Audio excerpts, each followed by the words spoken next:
Hello everyone, it's New York Rail Fan 202 here, and today we will be continuing Engines of Metro-North by discussing the P32AC-DM. Now if you're thinking that I already did a video on the P32AC-DM, you would be right. However, as I made that episode over 2 years ago, I decided to remake it to my now much higher standards. Now with that out of the way, let's get started. In the early 1990s, Amtrak's famous F40PH locomotives were the railroad's primary locomotive power on both long-distance and intercity trains, but the locomotives were approaching 20 years old and were in need of replacement. Amtrak wanted a more fuel-efficient, powerful, and aerodynamic locomotive to replace the F40PH. Amtrak also wanted the locomotive to be short enough to meet the low clearances of the Northeast Corridor. General Electric was chosen to build this locomotive, but rather than modify a freight locomotive for passenger service, this new locomotive would be designed for passenger service from the ground up, on its own unique frame. Their process was taking longer than expected, and Amtrak needed an interim replacement for the F40s, so General Electric produced the P32-8 BWH, a head-end power-equipped version of their Dash 8 locomotives. Finally, it was done, and the AMD-103 was unveiled to the public. The AMD-103, or Amtrak Monocoque Diesel, as the name indicates, has a top speed of 103 miles per hour, and its body is a monocoque, or single shell. The new locomotives were 22% more fuel efficient than the F40PH, while being 25% more powerful. This made the locomotives an extreme success for Amtrak. In the northeastern US on the Empire Corridor, Amtrak was using a fleet of 12 FL9s and 7 RTL Turboliner train sets. Although the FL9s had been rebuilt in the 1970s, they were still starting to show their age. Amtrak needed to replace them with new locomotives, but the AMD-103 was unable to fill this need.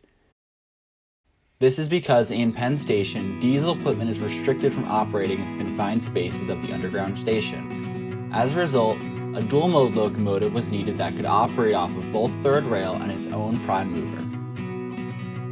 The last dual-mode locomotive produced in this country at the time was the EMD FL9, which was produced 40 years prior, meaning that a new locomotive would need to be designed. General Electric proposed a dual-mode version of the AMD-103, now known as the P40DC. In 1989, Amtrak had tested the EMD F59PH-AC locomotive, and while this locomotive was not selected to replace the F40PH, it did show Amtrak what the benefits of AC, or alternating current traction, were. General Electric unveiled the P32AC-DM locomotive in 1995. This locomotive was a P40DC modified for dual-mode service. Modifications were a 12-cylinder, 7 FDL prime mover compared to the 16-cylinder, 7 FDL prime mover in the P40DC. This modification also results in 3,200 horsepower when compared to the 4,000 of the P40DC. The alternating current traction system and dual-mode capabilities require additional technological equipment, and the P32AC-DM features 2 large grates on the sides of the locomotive to provide ventilation for these extra electronics. These extra electronics also means that there is no space for a door on the rear of the locomotive. The name P32AC-DM indicates P meaning passenger, 32 meaning 3,200 horsepower, AC meaning alternating current traction, and DM meaning dual mode. The locomotives have a top speed of 110 miles per hour, but when operating off of third rail they are limited to 65 miles per hour. Amtrak would order 10 P32AC-DMs in 1995, with options for up to 15 more. Metro-North was also looking for replacements for their FL9s around the same time. Metro-North saw the Amtrak order and placed an order for 5 trial locomotives in 1996, as the P32AC-DM was the only dual-mode locomotive on the market at the time. Amtrak had an option for a further 15 units, but it was looking unlikely that the railroad would end up needing them as the Turboliner train sets were currently being rebuilt to extend their service lives even further. Amtrak therefore sold 7 of their options for P32AC-DMs to Metro-North. However, the rebuilt turboliners suffered from air conditioning problems, which led to their removal from service. The state of New York then accused Amtrak of stealing the sets, and long story short, the turboliners were retired in 2001. This meant that Amtrak needed to replace the 7 now retired turboliner sets with the P32AC-DMs, meaning that Amtrak would hold their option for 8 additional locomotives for a total of 18, numbered 700 to 717. Metro-North was happy with their 5 demonstrator locomotives and 7 locomotives purchased from Amtrak.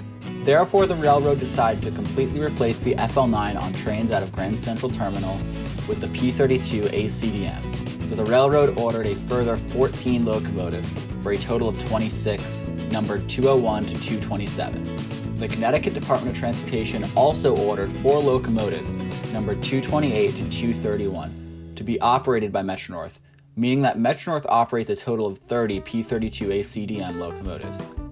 The locomotives owned by Metro-North emerged in a silver paint scheme with a blue stripe, similar to the paint scheme that the FL9s used toward the ends of their lives, while the Connecticut Department of Transportation units were painted in a version of McGina's scheme, the paint that the FL9s were first given way back in 1956. The differences between Amtrak and Metro-North's P32AC-DMs are the type of third rail they can operate off of. The Metro-North units can operate off of only underrunning third rail, as that is what is used in Grand Central, while the Amtrak locomotives can operate off of underrunning third rail, as that is what is used in Penn Station.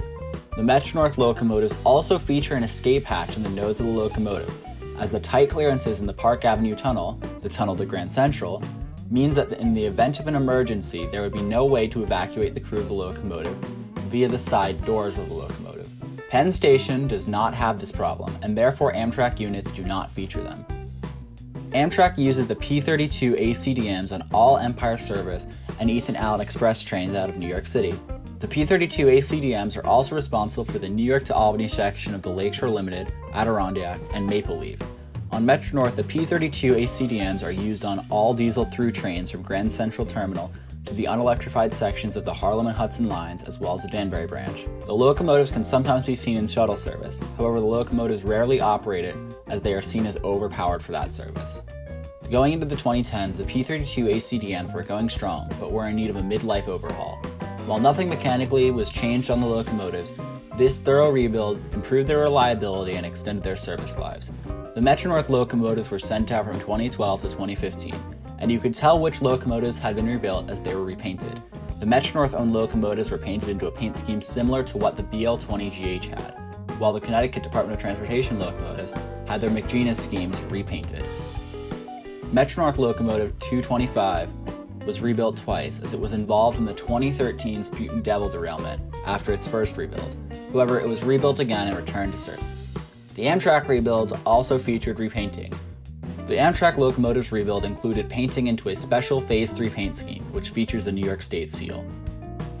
In 2019, Amtrak was preparing to rehabilitate the Empire Connection, the route that all Empire Corridor trains take to get to Penn Station. While this rehabilitation work was going on, the track had to be closed. Therefore, Amtrak decided to switch to operating out of Grand Central, but this presented a problem. The locomotives were not equipped with escape hatches like the Metro-North locomotives, and they needed to be in order to operate in the Park Avenue Tunnel. Amtrak previously got around this restriction in 2018, which do have enough clearance to not require the escape hatches. But in 2019, all Empire Corridor trains were going to operate into Grand Central Terminal, so the trains needed to be able to use all tracks of the tunnel. A solution was therefore needed, so Amtrak leased marked cab cars to lead trains, but this was only a short-term solution to the problem.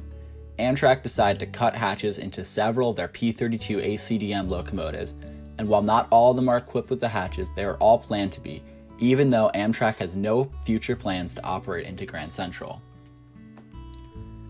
As of 2020, all P32AC-DM locomotives are in service, and all Metro-North locomotives have been rebuilt. However, Amtrak still has 2 P32AC-DMs to be rebuilt, 706 and 708, which are still in their Phase 5 paint scheme. While the locomotives are still capable of their jobs, they are starting to become less reliable.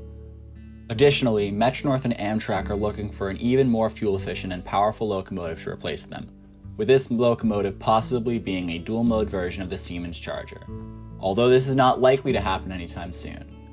And that is all about the P32AC-DM. If you liked this remade episode of Engines of Metro-North, like it, and if you didn't, dislike it. That's fine too.